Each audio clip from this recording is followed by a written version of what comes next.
Olá, queridos, graça e paz em nome do Senhor Jesus. Eu vou iniciar o vídeo fazendo uma pergunta para vocês. Em algum momento, quando vocês foram conhecer alguém, tiveram aquela primeira impressão positiva ou negativa?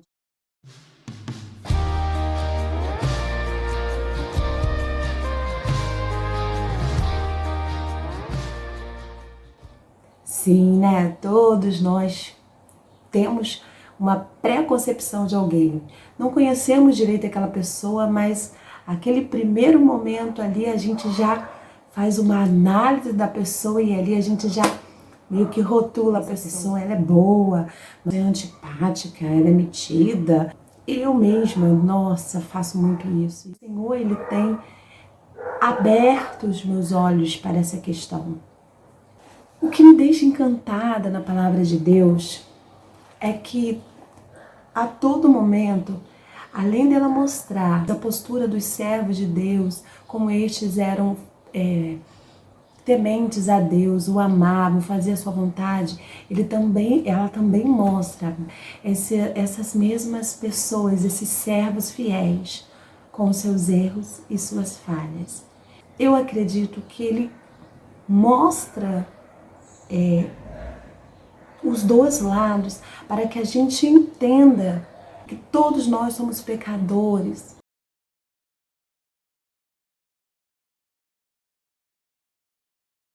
Eu estava meditando na parábola do fariseu e do publicano.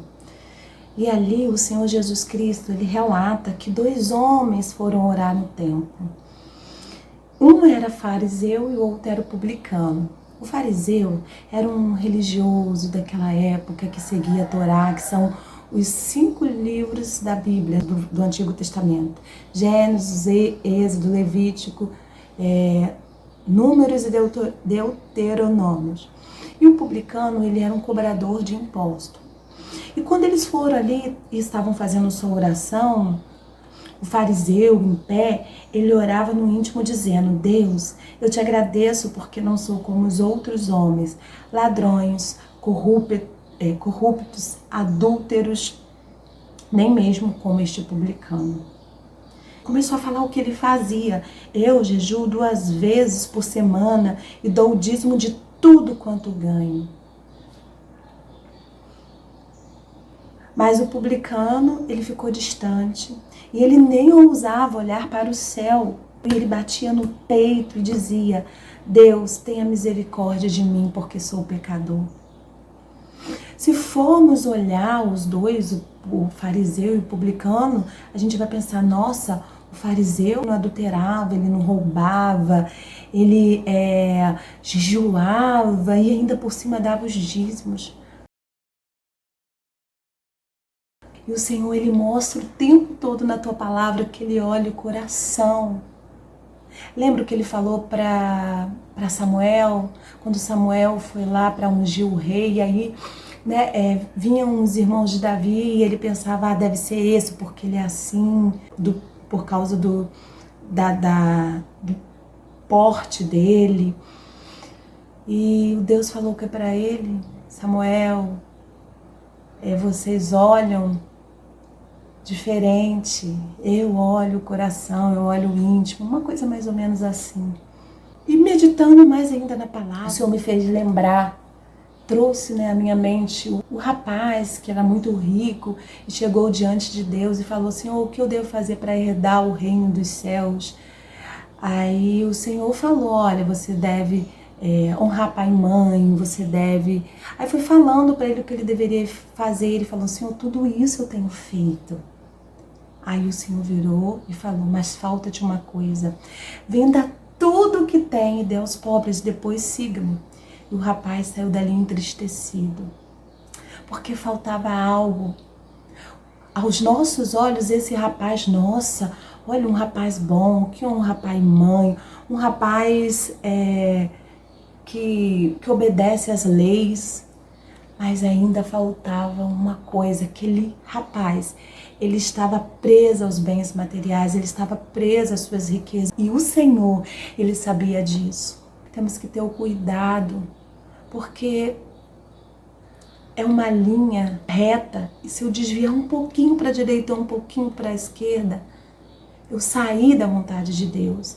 E o ser humano, a Bíblia mostra a todo momento que não teve aquele que não saiu da linha.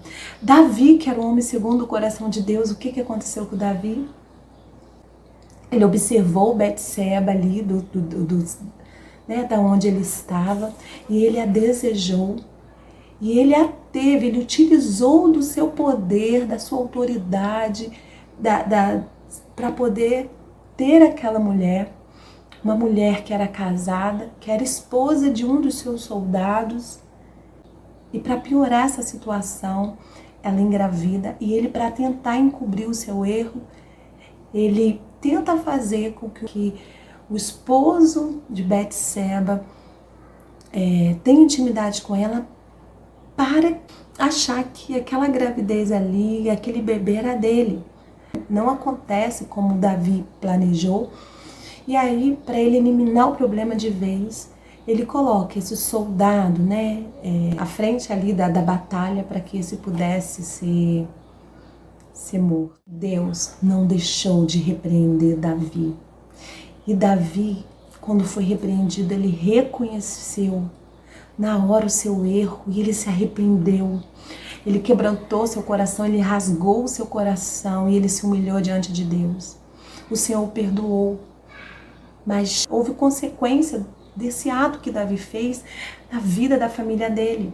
Se você for ler ali, a história de Davi, você vai ver que a espada não saiu da casa de Davi, que os próprios filhos trouxeram tristeza para o coração de Davi. Um filho possuiu a irmã, o outro filho se vingou por causa disso e ainda tomou o trono do pai, porque ele achou que o pai não teve nenhuma atitude. E esse próprio filho que tomou ali o reino do pai e tentou matar o pai, depois ele foi morto. Então, assim, a consequência para essas ações de Davi foi muito grande. Mas a misericórdia do Senhor foi maior ainda, porque o Senhor, Ele conhece um coração quebrantado, um coração arrependido, e isso é o que importa para o Senhor. Aos nossos olhos, Davi, pelas ações dele, já estava condenado, mas aos olhos do Senhor, Ele sondou um coração arrependido, Ele viu um coração sincero. E por isso, lá na frente, quando a gente continua lendo o livro ali, a gente vê que o Senhor escolheu Salomão, o filho de Davi, com Betseba, para poder assumir o reino. Cuidado com as nossas pré-concepções. Os nossos olhos, eles veem diferente de Deus, porque o Senhor vê aquilo que está no particular, que está no íntimo. Lembram ali da parábola dos 2 filhos? Que o pai chegou para um dos filhos e falou: filho, vai trabalhar na lavoura. E o filho falou que não ia, só que ele depois se arrependeu e foi. Aí o pai pegou, foi ao outro filho e falou: filho, vai lá trabalhar na lavoura. E o filho falou: vou sim, pai. Só que ele não foi. Então, qual foi o filho que teve a ação correta? O Senhor Jesus pergunta. E eles falam: o primeiro filho, que falou que não ia e foi. Ali nessa parábola a gente vê que o Senhor, Ele separa. Os fariseus eram aqueles que pareciam fazer a vontade de Deus, mas o coração deles eram orgulhosos, eles se exaltavam, se achavam melhor. Já os publicanos e a prostituta, aqueles que dissem não para o Senhor e se arrependeram e se voltaram para o Senhor, esses estavam entrando primeiro no reino dos céus. O Senhor me leva então a fazer uma reflexão. Cuidado com os olhos, cuidado com os julgamentos precipitados. Todos nós somos pecadores e dependemos da misericórdia do Senhor. Todos nós lutamos para andarmos nos caminhos do Senhor. E quem está em pé, cuide-se para que não caia. Eu vejo que nós estamos nos perdendo no meio do caminho, por acharmos que não estamos adulterando, que não estamos bebendo, que não estamos roubando. acabamos nos julgando melhor do que o outro. Acabamos achando que somos merecedores do céu por isso. Pobre de mim, coitado de mim. Quem sou eu para ser digna do reino dos céus? Eu não sou nada, eu não sou ninguém. Eu dependo do Senhor todos os dias. A misericórdia dele é a causa de não sermos consumidos. Nossas ações não passam de trapos de imundície. Minhas ações não me levam para os céus. Eu não sou digna dos céus. Quem me leva para o céu é o Senhor Jesus. Então vamos ter cuidado com os nossos olhos. Vamos ter cuidado quando a gente olha uma pessoa e julga ela pela aparência dela diante de Deus, onde as máscaras caem e o Senhor conhece e sabe de todas as nossas intenções. Deus abençoe sua vida, tua casa, graça e paz.